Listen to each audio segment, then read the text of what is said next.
Hare Krishna. Om Namo Bhagavate Vasudevaya. Bhagavad Gita as it is, chapter number 3, Karma Yoga. This is the third section in chapter number 3. In the previous sections, this whole chapter I've divided into 5 sections. The first section is having 2 verses by Arjuna. Arjuna is asking Krishna to please tell him clearly as to what he should do, because in the second chapter Krishna had glorified both renouncing action as well as doing action. So Arjuna feels confused as to what he should do at this moment.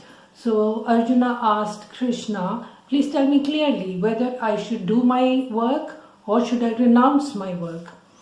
So in the verse number 3, Krishna replies, and verse 3 to 9, the 7 verses, Lord Krishna talks about the glories of doing one's work as opposed to renouncing one's work. So verse 3 to 9 is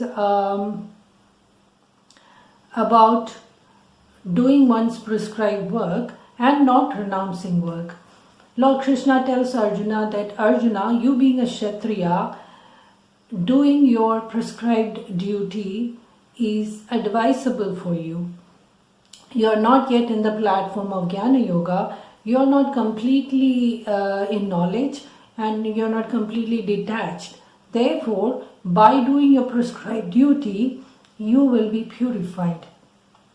Now, we move on to verse number 10. Verse number 10 up till the 7 verses 10, 11, 12, 13, 14, 15 and 16. These 7 verses, Lord Krishna talks about again Karma Yoga, but Sakam Karma. Karma can be divided into 2 types. One is Sakam Karma and one is Nishkam Karma. So first Krishna begins with Sakam Karma, which is a lower level, and Nishkam Karma is a higher level, which Krishna will talk about in the later verses. So Lord Krishna talks about Sakam Karma, and we begin with verse number 10. Sahayajna praja srishtva purovacha prajapatihi anena prasavishyadvam eshavottvishta kamaduk. In the beginning of creation, the Lord of all creatures sent forth generations of men and demigods along with sacrifices for Vishnu. So when Lord created this universe, He created human beings, He created all species, He also created demigods, and He created Yajna. The key word in this whole section, verse 10 to 16, is Yajna. What exactly is Yajna? The literal meaning of the word Yajna is sacrifice. In Sanskrit, Yajna means sacrifice. You sacrifice something that is dear to you. When you discard something which you don't want, that is not called sacrifice. For example, you throw out your garbage every day. It doesn't mean you're sacrificing your garbage because you don't want it, so you throw it away. But something what is dear to you, when you give it away, that is called sacrifice. And in Sanskrit, the word is yajna. And sacrifice is done to a person or to somebody else. You are giving something that's dear to you as an offering to somebody else.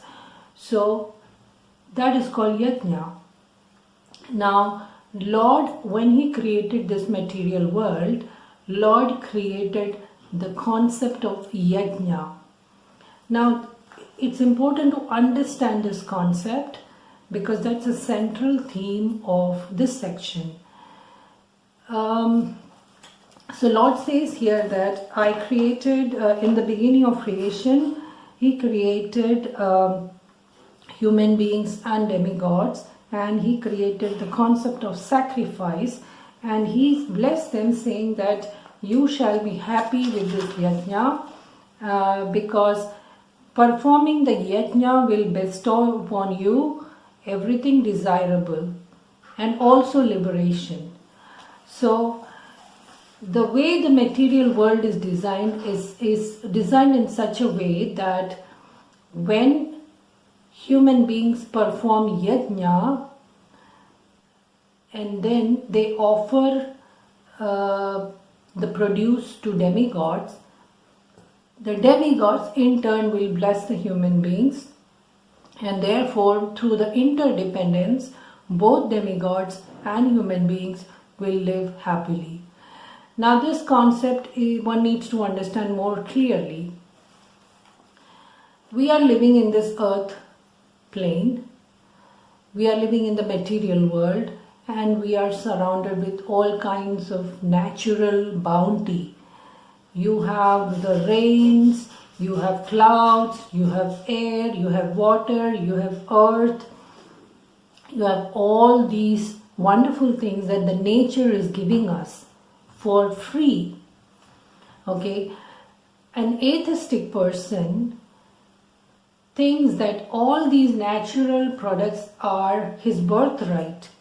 He will just use them, he will enjoy the natural products, and that's it. He thinks they are all made for his enjoyment. So when you get nice harvest crops, you just use it, you cook food and you eat it, you enjoy it. However, that is not how it is to be done. According to Gita, where Lord Krishna says, he created this nature and he created demigods who are managers of these material elements. Okay. Now to understand the difference between humans and demigods, we need to understand when a living entity is wants to enjoy the material elements, when a living entity wants to control the material elements, he is born as a human being. When a living entity is fully purified and in full devotional service to the Lord, he is in the spiritual world, he is a pure soul.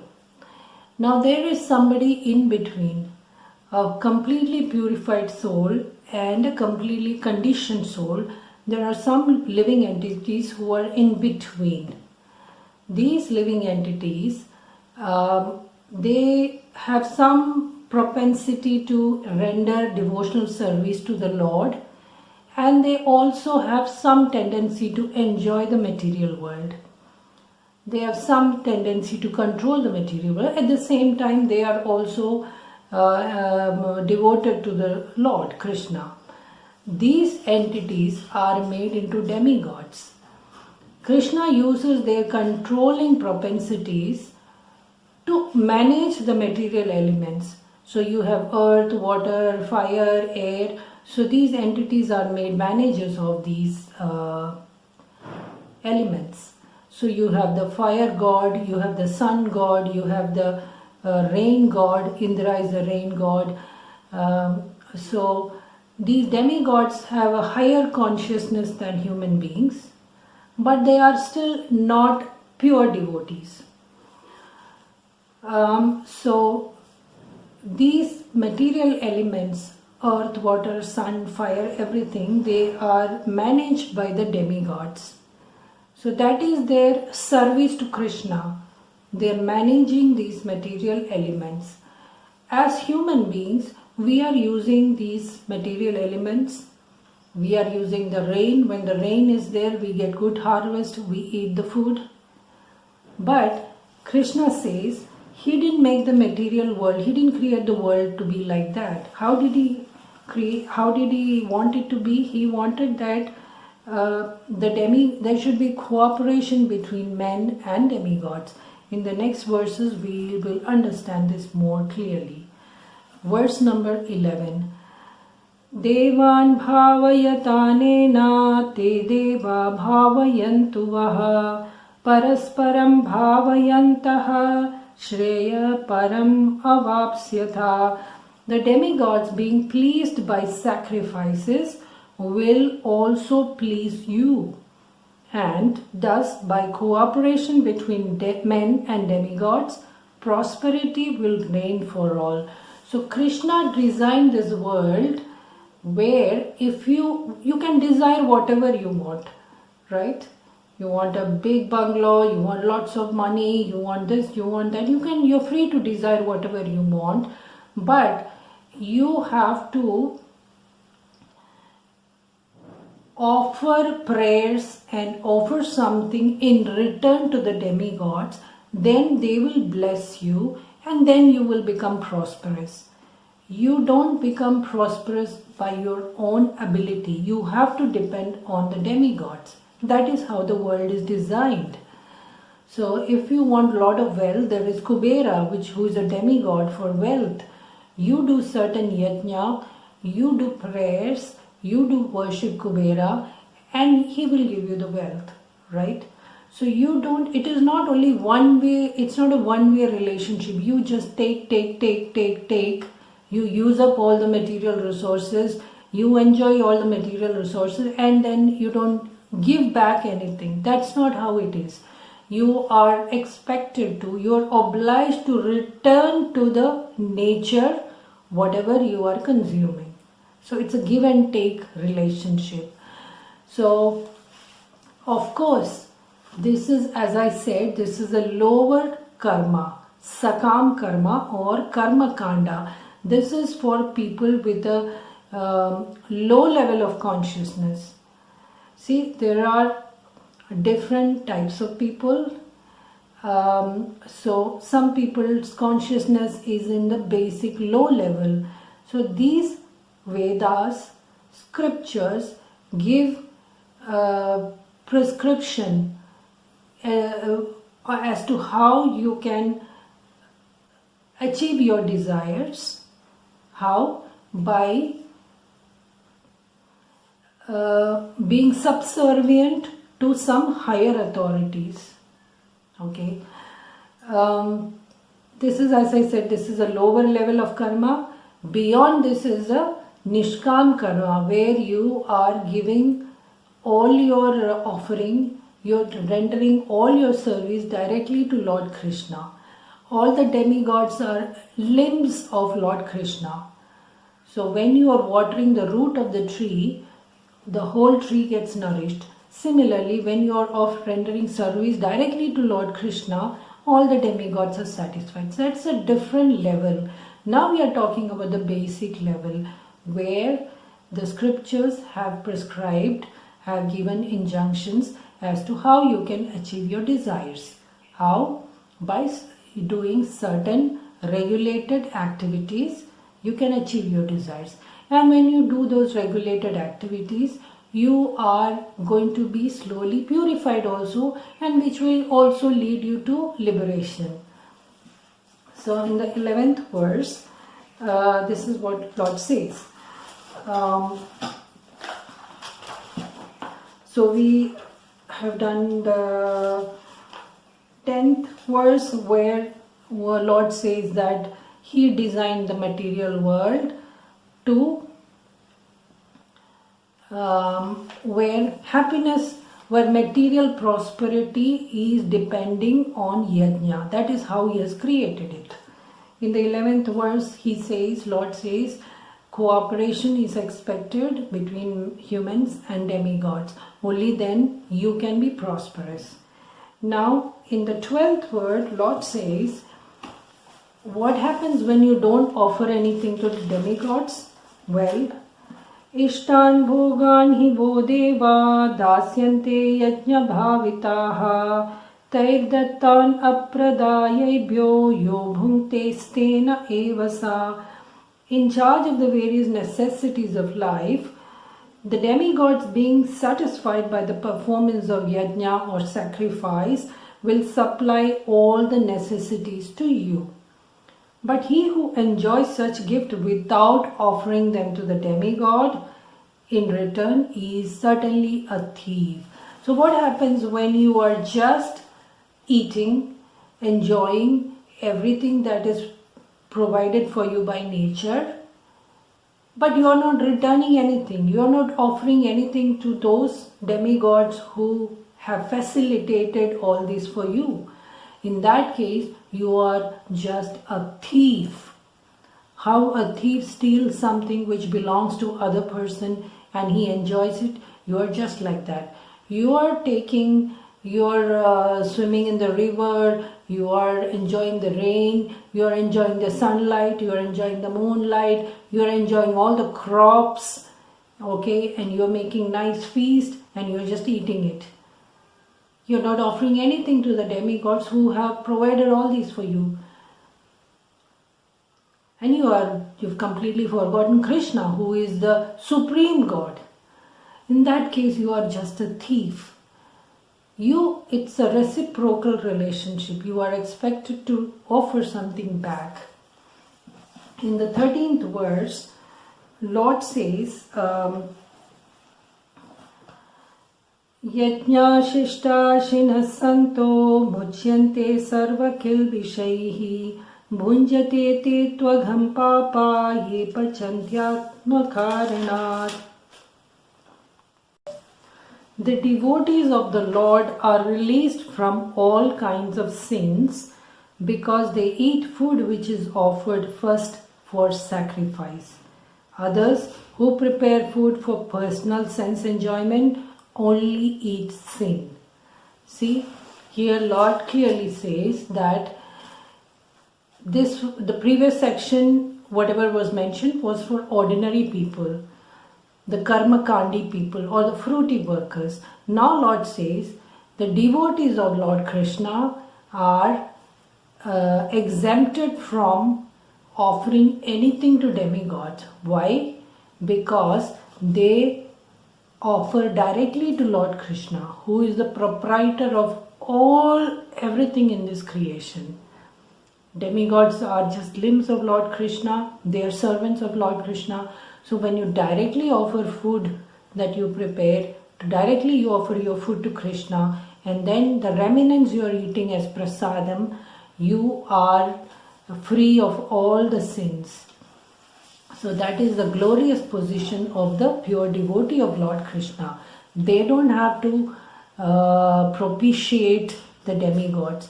They don't have to offer anything to the demigods. But if you are not a pure devotee of Krishna, then you have to follow this process that is mentioned in the scriptures. In the verse 14 and 15, Lord talks about the cycle of sacrifice. Annad bhavanti bhutani parjanyat anna sambhavaha yajñat bhavanti parjanyo yajña karma samudbhavaha. Karma brahmodbhavam vidhi brahmakshara samudbhavam tasmat sarvagatam brahma niyatam yajñe pratishtitam. So in verse number 14, Lord says, all living bodies subsist on food grains which are produced from rains. Rains are produced by the performance of yajna or sacrifice, and yajna is born of prescribed duties. Annad bhavanti bhutani. So all living entities live on anna or food grains. And how do we get food grains? Food grains we get from the rains. Parjanyat anna sambhavaha. And how do we get rains? Rains are got by the performance of yajna. Yajñat bhavati parjanyo. And how is yajna done? Yajna is born of prescribed duty. Yajñaha karma samudbhavaha. In the next verse number 15, Lord says, these prescribed duties are mentioned in the Vedas. Karma Brahmodbhavam Vidhi. Here the word Brahma refers to Veda. As I had mentioned earlier, each word has multiple meaning depending on the context. Here the word Brahma does not mean the Brahma who is the creator of the material world. Here the word Brahma means the scriptures or the Vedas. Brahmakshara Samudbhavam. Vedas are directly manifested from the Lord. In the 15th verse, Karma Brahmodbhavam Vidhi Brahmakshara Samudbhavam Tasmat Sarvagatam Brahma Niyatam Yajne Pratishtitam. So the word Brahma comes 3 times. Karma Brahmodbhavam Vidhi. So here the word Brahma means Vedas. Then Brahmakshara Samudbhavam.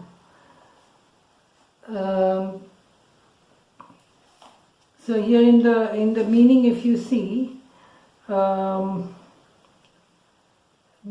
second line also the word Brahma means Vedas. Brahmakshara, the Vedas. Akshara, the meaning is given as a Supreme Brahman or Supreme Lord. Tasmat Sarvagatam Brahma. Tasmat, therefore, Sarvagatam, all pervading Brahma. So there, that Brahma means the Supreme Lord. So one meaning of Brahma is Vedas and one meaning of Brahma in this verse is Supreme Lord. So you can see the cycle of sacrifice. So the Supreme Lord created the Vedas. The Supreme Lord is addressed as Akshara. He created the Vedas or Brahma, and from Brahma, the Vedas, we get prescribed action or karma. From the prescribed action, you get the yajna or sacrifice, and when you perform the sacrifice, you get the rain, parjanya, and from the rain you get anna, food grain, and from the anna, the living entities, bhutani, they sustain, they live. And the living entities, the last part of the cycle is that the living entities offer the food grain back to the Supreme Lord, and that finishes the cycle. So this is the cycle of sacrifice. And the last verse in this section, Lord talks about how the life is sinful when there is no offering. Evam pravartitam chakram nanu vartayati haya aghayur indriyaramo mogham partha sajivati. My dear Arjuna, one who does not follow in human life the cycle of sacrifice thus established by the Vedas certainly leads a life full of sin. Living only for the satisfaction of senses, such a person lives in vain. So here Lord says, Aghayur Indriyaramo. So here Agha Ayu, the life full of sin. Such a person is uselessly living. Mogham, uselessly. Upartha, such a person is uselessly living only for satisfying his senses, and he lives a sinful life because he does not offer anything back to the Lord or the demigods. So that was this section, and this whole section is talking about Karma Kanda, and as I said, this is a lower level of karma. Karma Kanda is a lower level of karma for people who are extremely self-indulgent. They are living for enjoying their senses recklessly. For those people, the scriptures give them a more streamlined lifestyle. You see, there is no restraint for anybody to enjoy. You are free to enjoy yourself. You're given these sense organs, you can enjoy it, but you have to acknowledge a superior force. That is the point. You are not so self-indulgent, you are not so self-centered that you completely live for your own enjoyment. No, you have to acknowledge a superior force which is helping you to enjoy your senses. That is the point. If somebody wants to if somebody enjoys eating a lot, the scripture says this is the way to do it. You can enjoy yourself, but you have to do these offerings. You have to follow these prescriptive rules, and then you enjoy. So the idea is to regulate the completely conditioned living entity who is simply living for his own sense enjoyment. Such a living entity is brought under some regulation so that he acknowledges that yes, there is somebody higher to me who is giving all these to me. And when he does that, slowly when he gets used to being subservient to some higher force, he is offering something to the higher force. Slowly he gets accustomed to the idea there is somebody higher to him and he is offering something, some sort of a service or something back to that higher authority. He slowly understands that there are higher forces in work, and that will slowly purify him. And at some point later on, after many lifetimes, he may get a chance to become a direct devotee of the Supreme Lord. So these karmakandic rituals are given in Vedas. But beyond that is direct devotional service of the Supreme Lord. That Lord will talk about in the next section. The Lord will talk about Nishkam Karma Yoga. Currently we are talking about Sakam Karma, fruitive activities. Fruitive activities are not prohibited, but there are rules of going about it. There are rules and regulations as to how you can enjoy yourself. So this section is up to verse number 16. Hope you have understood something. All glories to Srila Prabhupada. All glories to Bhagavad Gita. Hare Krishna.